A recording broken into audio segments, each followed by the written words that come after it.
Thanks for joining me for this explainer.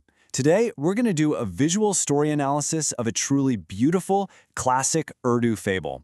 We're going to take its timeless wisdom and break down exactly how this compelling narrative works.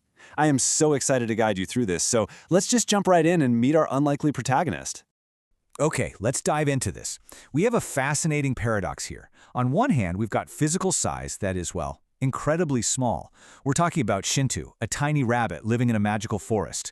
And, the other animals constantly mocked him. They told him he was simply too small to ever be of any real help to anyone. But then look over at his courage. It is absolutely massive. Chintu had this enormous heart, and this stark contrast between his tiny external size and his huge internal bravery, that's the engine driving our entire story. Part 1. The Magic Forest's Crisis. Because every good story needs an inciting incident, right? Just imagine this once peaceful, lush, magical forest right near a quiet village, where all the animals just lived together in total harmony. Well, suddenly, that peace is shattered. A dark, oppressive cloud rolls in, brought by a mischievous sorcerer. And the devastating stakes here are super clear.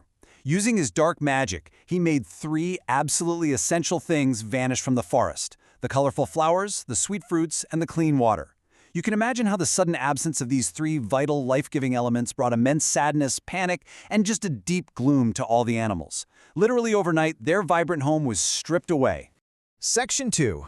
The Small but Brave Hero. So, with the forest in ruins, the desperate community turns to the wise elder owl, who tells them about their only hope, the golden crystal. But to get it, they face some incredibly severe geographical obstacles. Now, what's really interesting here is mapping these out. First, they have to cross deep, seemingly bottomless ravines. Second, they have to navigate incredibly fast-moving rivers. And third, they have to pass through these terrifying pitch-black caves. These immense barriers completely paralyzed every single large, supposedly strong animal with fear. Nobody dared to go. That is, until a pivotal moment. Out from the trembling crowd of all those larger animals steps Chintu, and he boldly declares, "If we stay afraid, our forest will never prosper." This is the exact second Chintu steps up, brilliantly contrasting his tiny stature with just immense bravery. He completely refuses to let his size dictate his capabilities, and he embarks on this terrifying quest, entirely alone. Section 3. Kindness rewarded on the journey. Here is where we uncover the core mechanical theme of the fable. You see, this isn't just a physical journey from point A to point B. The journey is perfectly mirrored by, and honestly made possible by, compassionate actions. Specifically, the number 3. 3 selfless acts of kindness. Chintu didn't just put his head down and rush blindly toward the mountain peak. Despite the intense urgency of saving his entire home, he intentionally paused to perform 3 very specific acts of kindness as he traveled. And structurally, these 3 acts are the master key to his success. And this brilliantly illustrates how the cause and effect perfectly tracks with Chintu's journey. Let's break it down. First, he helped an injured deer. His reward? That very same deer carried him safely across the fast river. Second, he saved a squirrel from falling. And in return, the squirrel built a bridge of strong vines right over the deep ravine. Third, he returned a baby bird to its nest, and the mother bird guided him safely past those terrifying caves. It's amazing. Every single good deed directly neutralized one of the terrifying obstacles we mapped out earlier. Section 4. Light conquers the darkness. So thanks to his unyielding kindness and the friends he made along the way, Chintu finally reaches his destination. The tension has been building this whole time, and he now stands at the very edge of the treacherous peak, coming face to face with the legendary golden crystal.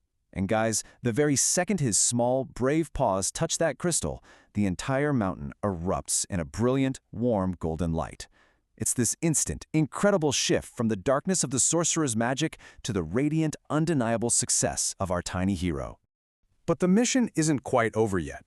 There's one final, absolutely crucial step. He has to place the crystal in the center of the forest. So Chintu rushes all the way back down the mountain, carrying this glowing beacon. And following the Elder Owl's precise instructions, he places the crystal right in the very middle of their home, making sure its light touches every single corner of the woods. And then you watch the cascading effects as the magic is finally broken. It is a total restoration. The dark cloud immediately vanishes. The sorcerer's power completely ends. The trees turn vibrant green again, the colorful flowers bloom, and the rivers run clean. It's a rapid, beautiful domino effect. The brilliant light entirely erases the dark magic, and pure joy returns to all the animals of the forest. Section 5. The true meaning of strength. Just imagine the scene here. The mighty lion, the enormous elephant, the deer, the monkey, all the animals of the forest gathering in a circle to applaud their tiny hero Chintu. So the crucial point is right here in this quote. The lion, who is traditionally the king and the ultimate symbol of physical might, looks at the small rabbit and says, true strength is not in physical size, but in a brave heart, goodness, and helping others.